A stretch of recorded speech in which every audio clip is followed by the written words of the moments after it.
Estaba leyendo, para empezar, buenos días. Estoy de regreso de algunos días en que no he estado con tan amable compañía. Estaba Muchas gracias. con un tratamiento muy especial fuera del país. Hoy estaba leyendo en La República, no me acuerdo si en la primera página, pero creo que sí fue en la primera página, unas declaraciones de este muchacho que es jefe de lo de las pensiones. Un muchacho extraordinariamente, y sobre todo él es sordito, pero ha manejado esa situación de una manera excepcional, ¿verdad? Y tiene una cultura, pero de antología. Lo que le falta es experiencia y años, definitivamente, porque hay cosas que no se pueden improvisar. La experiencia es una. La experiencia hay que adquirirla mediante la experiencia, no hay más. Y los años tampoco, ¿no? Son recorridos como los escalones interminables de una catedral, ¿no? Hasta que llega uno al lugar donde le sellan el tiquete y se va para el otro lado. Porque tiene algunos comentarios muy interesantes, definitivamente. Él dice que las pensiones de lujo, ninguna pensión de lujo debe ser superior a 1.500.000 colones. Yo no sé si todavía hay, por lo menos en las pensiones de Hacienda, las guillotinaron, que yo sepa, un montón, desde que Sandra Pisk hizo el planteamiento en la Asamblea Legislativa.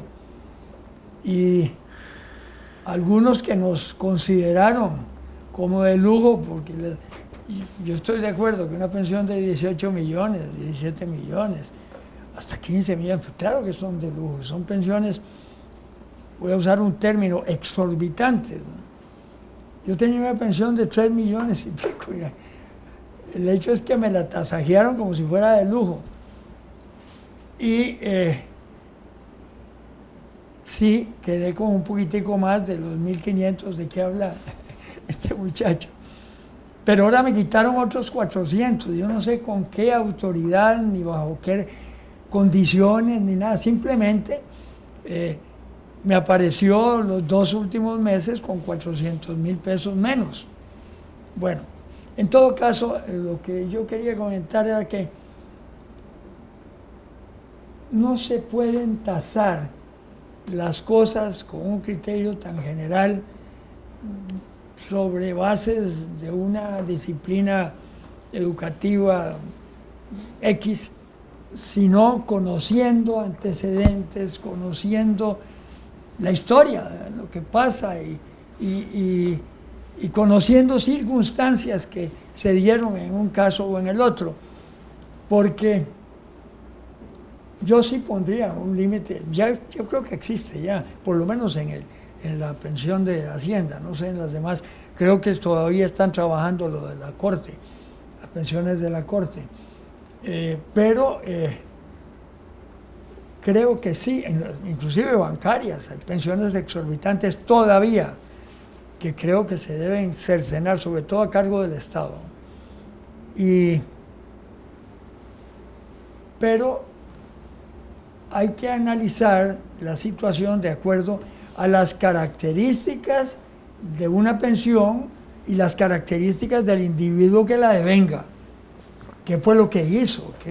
¿Qué actividades desempeñó en la vida? ¿Contribuyó alguna vez a la pensión? Porque, claro, yo me imagino que una persona que ganaba 1.000.000 de pesos y lo pensionan con un máximo de 1.500.000, pues debe estar muy contento. Pero una persona que por X, Y o Z circunstancias trabajó internacionalmente o ganaba, ¿qué? $5.000, $4.000, y contribuyó con eso al pago de su pensión, pues resulta absurdo ponerle 1,500,000. Creo que una recomendación de veras a este muchacho que es muy talentoso y de veras que se ha ganado ese puesto con las uñas porque ha estudiado muchísimo y tal. Pero yo le recomendaría que estudie un poquito más el aspecto histórico y el aspecto circunstancial o coyuntural de cada una de las pensiones antes de hacer una tabula rasa y tirar un monto como el que ha tirado, porque podría equivocarse y sería muy lamentable que afectara ciertas personas innecesariamente. Así que, perdonen que me extendiera un poquito, pero es que me llamó la atención hoy ese título ese artículo en la República del día, no sé si es de hoy el que va a salir. Sí. ¿Hoy?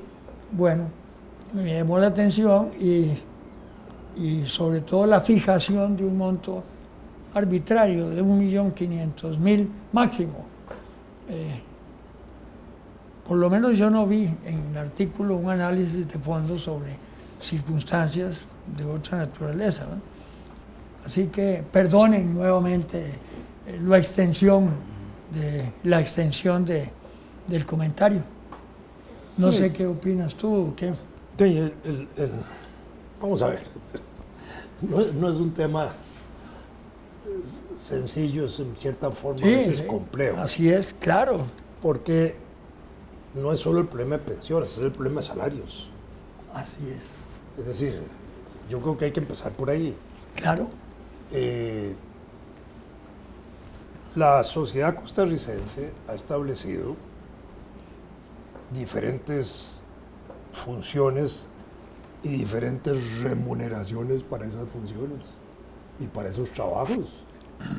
Entonces hay una escala de salarios para los distintos trabajos. En teoría, digamos, a un mismo trabajo se le debe pagar igual salario. Eso en la realidad a veces no se cumple. Bueno, ya ahí hay un problema, pero digamos, en principio, desde el punto de vista teórico, cada puesto de trabajo tiene un mínimo de salario, un mínimo, que es lo que se reconoce, ¿verdad? Sobre eso pueden haber ahora pagos adicionales en reconocimientos de puestos de dirección, de responsabilidades, a veces de responsabilidades de volúmenes de dinero, que es un poco lo que se paga en los bancos, sí, ¿verdad? Porque de acuerdo a los volúmenes de dinero hay incrementos y de acuerdo a las iniciativas que generan algunos banqueros que hacen que el banco tenga algunas ganancias de más, también le dan reconocimiento sobre eso. Eso es un poco lo que se orienta a justificar altos salarios en el régimen bancario. Y eso por un lado, y por otro lado, en algunas de esas empresas comparan internacionalmente con pagos que se hacen en las mismas condiciones a un nivel internacional para hacer, digamos, de esos puestos de nivel competitivo, digámoslo así como se dice ahora. Pero hay puestos que no son competitivos, sí, sí. porque son puestos fijos, claro, en administración pública, en educación, no, etc. Y hay puestos que son únicos, es decir, por eso. Por ejemplo, secretario general de Naciones Unidas. No hay dos ni tres, es uno. ¿Y cuánto dura? X tiempo. El secretario general de la Organización de Estados Americanos, igual.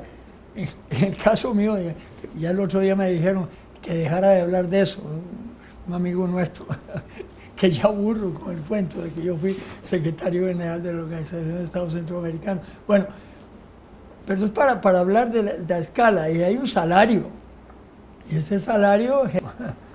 Pero digamos en términos locales, sí, no los sí. Salarios internacionales. Sí, claro, bueno, estaba haciendo el... Sí. Digamos, en términos locales tenemos la administración pública y el sector privado. ¿Verdad? En el sector privado, el nivel de salarios puede estar abierto. Ahí no hay escala hacia arriba. Sí. Ahí no hay escala. Ahí se paga lo que el sector privado considera que puede pagar. ahí tienen un techo en términos de pensiones, porque el sector privado está metido dentro de la Caja Costarricense del Seguro Social y eso tiene 200.000 colones la pensión. Entonces alguien puede ganar 12 millones, pero tiene techo de 1.800.000 máximo de pensión en ese régimen, ¿verdad? En el sector público es donde hay, digamos, a veces una escala de salarios que es diferente, aún el mismo rango. Un ministro a veces gana menos que subalternos de ellos. Sí, y uno gana más que un presidente. Lo cual no debe ser. Hay gente que podría ganar menos que el presidente de la República. Digo, más que el presidente de la República. Así es. En salarios tampoco debería ser. Es decir, habría que ir a un régimen de salarios donde se haga una escala muy correcta. Muy racional. Muy correcta, muy racional, muy acorde también a la situación de comparación, para que en la jerarquía oficial del Estado, quien más gana debe ser el presidente de la República, imagino yo, por poner un ejemplo. Luego, tal vez ministros, diputados, porque a ese nivel de miembros de los poderes ejecutivos se distinguen los jefes de los poderes, ¿verdad? Pero el resto tienen una diferencia respecto a los jefes, respecto a los presidentes de la Corte, etcétera, o el de la Asamblea o el otro, que tienen algunas diferencias de salarios. Entonces, son iguales, como pregunta, los salarios de los ministros, de los diputados y de los magistrados, o deben ser iguales. Esa es una discusión. Esa es una discusión política que debe atenderse y debe resolverse. Sí, de acuerdo. Debe resolverse. Entonces, a un consenso nacional donde se diga, bueno, el salario es, dicen que hoy es de 4 millones o de 3 millones y pico. Leí hoy que el actual presidente gana menos. ¿Verdad? Sí, eso lo leí hoy. Sí. ¿A dónde? Un periódico. Bueno. Leí hoy que había una diferencia importante, como de millón y mientras Luis Guillermo sale con 5 millones de salario, el actual anda en 3 millones o 700.000, 800.000. Una cosa que es como absurda desde el punto de vista práctico, ¿verdad? Entonces uno debería pensar, los presidentes deben tener un salario que es como el tope de la administración pública. Así es. ¿Verdad? De ahí para abajo se escala, digamos, en rango de puestos de administración.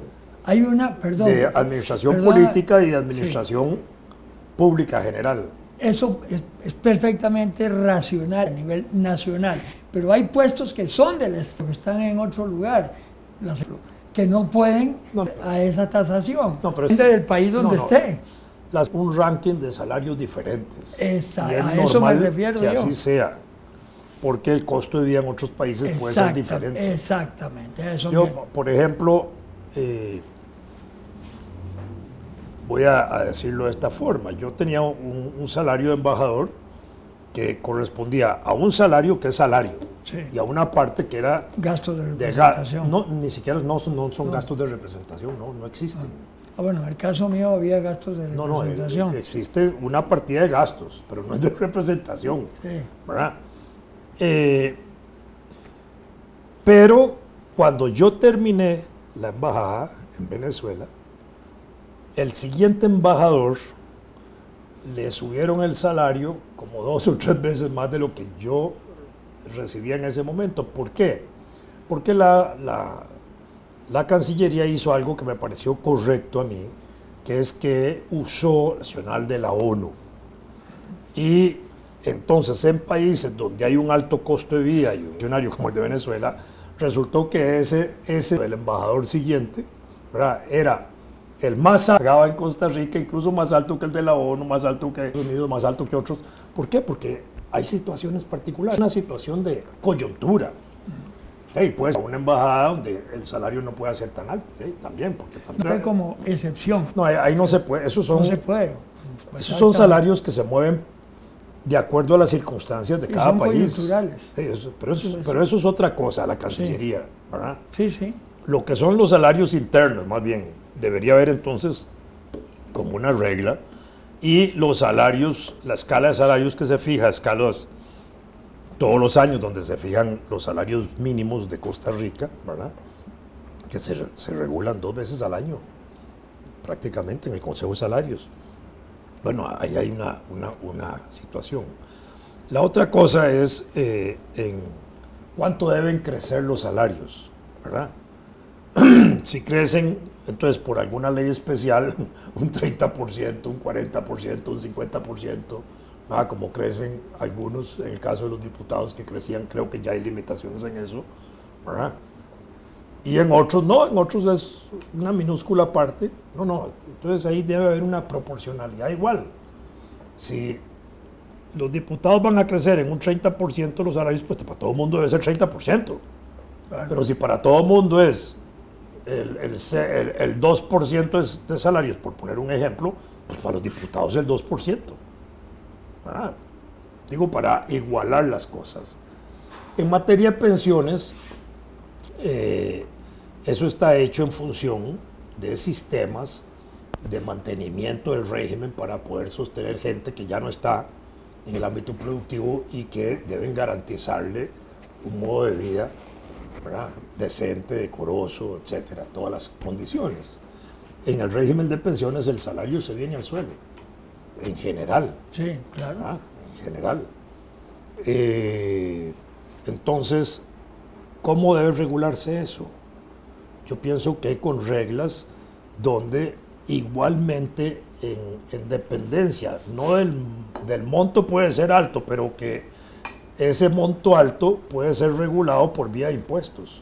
Entonces, hasta 1.800.000, por ejemplo, en el caso de las pensiones que justifiquen más de eso, hasta ahí, y después de ahí en adelante puede establecerse una carga, o siguiendo el criterio de la renta, sí. Hasta 800.000 no se paga impuesto, de 800.000 a tal monto se paga un porcentaje, de tal monto a tal otro porcentaje, y ahí para arriba, de manera que todo eso se puede reducir por vía de impuestos, es así de simple. Del proyecto de Sandra Piz que fue aprobado, sí, las pensiones altísimas, se les cortó un porcentaje enorme. Sí, pero por eso, con la vía de impuestos se puede hacer eso. Exactamente.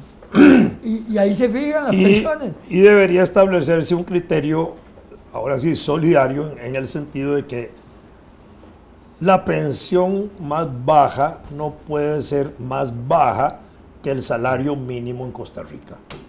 No, pues claro, entonces ahí se acabó también esa injusticia que hay de pensiones que son miserables, verdaderamente. Sí. Entonces, ahí, ¿verdad? Porque entonces ya la puja es por elevar el salario mínimo y entonces la gente sube por ahí. Pero eso es una discusión técnica, por un lado, y por otro lado es una discusión política. ¿Cómo regular los altos ingresos? Y ahí, a punta de impuestos, no hay otra manera. Así es. Cuando hay sistemas diferenciados de pensiones, el del magisterio, el de la caja, el de Hacienda, el de la corte, distintos sistemas. Entonces, ahí, la única manera es entrarle por la vía de establecerle una regulación de impuestos. Claro, estoy totalmente de acuerdo contigo. Yo ese tema lo toco en la cantina. Aquí no me gusta porque... no, bueno, pues aquí lo estableció Álvaro. No, pero por eso. No, es que estaba refiriéndome a un artículo. No, pero yo siempre eludo la discusión pública de eso. Sí. Entre otras cosas por lo siguiente, porque empezando que el caso personal mío, hay unos sinvergüenzas ahí que se pasan fregando la paciencia e inflan. Y uno de esos sinvergüenzas lo metieron a la cárcel. Sí. Aquel famoso. Exactamente. Ay, sí, no, que tienen condenado a 8 años de prisión. Está bueno, yo lo que digo es que de ahí uno se expone a que cualquier chollao como ese diga lo que quiera. Pero hay una parte de ese problema que yo siempre recuerdo, y no lo voy a repetir aquí con detalles. En una ocasión, hace bastante tiempo,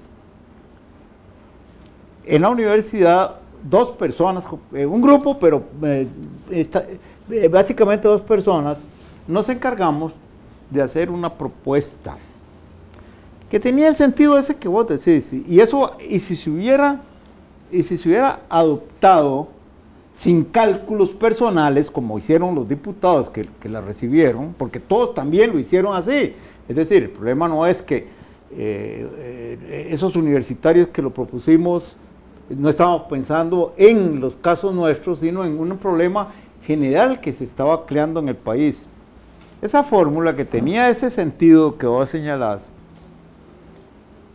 se la entregamos. Me acuerdo que en esa época yo todavía figuraba como liberacionista, y sépase, para los idiotas que siguen diciendo que yo lo soy, que en el año 96 me fui del partido. Porque hay imbéciles que todavía se pasan ahí murmurando con respecto a eso. No me importa, pero también es una majadería de esos pisuicas que solo tirarle a los cascañales a uno como perrillos rabiosos. Pero el problema fue a mí me encargaron que hablara con la Diputación Liberacionista y busqué a uno de los líderes. El otro compañero, que también era químico, por desgracia, porque ahora dicen, oye, ¿qué saben los químicos de esa cosa? Entonces, claro, se acaba uno. Entonces, habló con los mariachis. Y claro, yo estoy seguro de que si se hubiera adoptado esa formulación, este problema no existiría. Pero los señores diputados empezaron a calcular por ellos.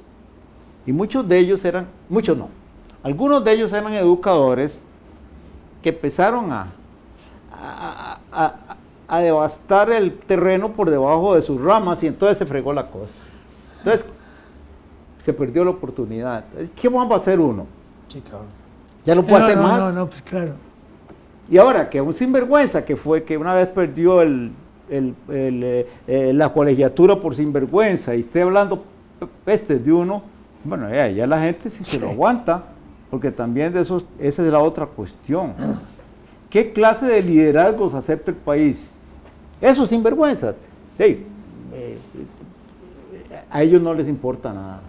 Entonces, por eso yo no trato de no hablar de eso. Me parece que ya a mi edad, ya yo no puedo pelear más, porque es lógico. Y este planteamiento se hizo hace rato, ¿te acordás? Sí. Comentamos y fue extenso. Lo reconstruí hace un par de 2 o 3 años pero de nada valió, ahí anda. La exacción para esos exagerados, esas pensiones era tan grande que a partir de cierto momento no valía estar aspirando a que se las subiera. Pero claro, eso hubiera sido bueno en Noruega. Digo yo porque en Noruega los diputados no son tan sinvergüenzas como muchos que llegan aquí a la Asamblea Legislativa. Entonces llegan a ver cómo hacen, se favorecen. Y entonces de ello no. Llega el momento en que uno se queda sin habla. ¿Qué va a hacer uno? Fíjense que la cuestión yo la empecé a ver dura para el país, ¿no? Siendo rector.